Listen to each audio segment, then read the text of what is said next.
origines du monde. Une dynastie de barbares, montant des chevaux de fer volants, déferla sur la terre dans une chevauchée sanglante, tenant d'une main la puissance de feu et de l'autre de belles et grandes idées. Ces peuples guerriers établirent leur royaume sur toute la surface de la terre. Des colonisations et conquêtes des moines guerriers, de l'exploitation des peuples par les rois bandits, naissait une civilisation immense et immonde. Modernité. Le règne des scélérats s'étendait toujours plus loin dans l'espace et dans les existences. Leur pouvoir fut si immense qu'ils déclarèrent leur race comme universelle, leur empire comme modèle d'humanité. À la mort de l'empereur Crevard, les princes soldats s'entre-déchirèrent et firent pleuvoir une pluie de fer et de feu qui dévasta le monde. Des ténèbres ouverts sur la terre, jaillirent les monstres. Les barbares s'unirent contre fascisme, le plus laid d'entre eux. Pour venir à bout de ce monstre, fait de leur propre chair, ils durent détruire le vivant par radiation. Mais, quand la fureur s'arrêta, les hommes, ces dinosaures, avaient disparu.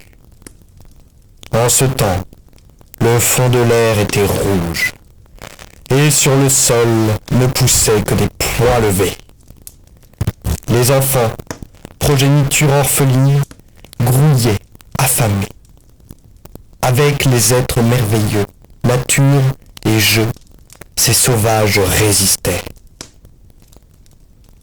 Et leur armée de joie, d'animaux et de beauté attaquait férocement l'Empire. Des entrailles de la terre, des cavernes de représentation, des vagues et nouvelles vagues, de bêtes infâmes ne cessaient d'apparaître.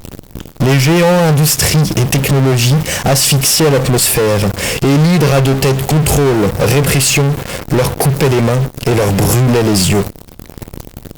La dynastie des rats les utilisait contre les enfants.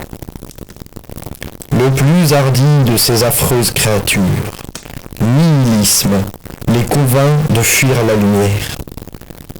Les enfants aveugles et manchots s'enfoncèrent dans le centre de la terre, vers leur monstruosité. Le crépuscule de modernité apparaît enfin à l'horizon.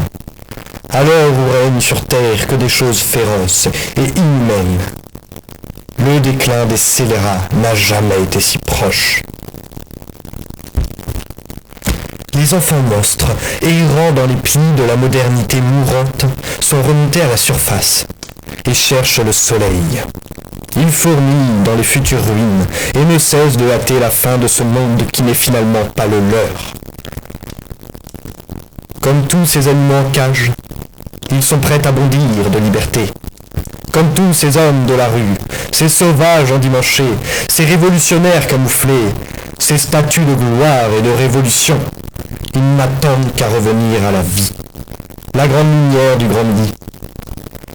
Leur œil numérique enregistre les symptômes du dégel de l'histoire, les signes annonciateurs du grand printemps.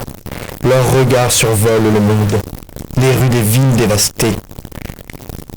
Les images sont un apprentissage sauvage du commun. Elles lient les êtres et les choses.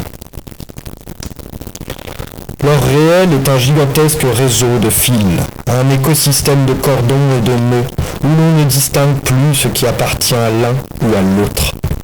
Leur esprit est à la souplesse de leur mère, l'horrible araignée invisible des profondeurs, Internet. Ils jouent infiniment et sérieusement avec les images, les mots, les formes, les éclats, les fragments, transcendance de fiction, étalage de vision. Tel est le regard de l'enfant monstre.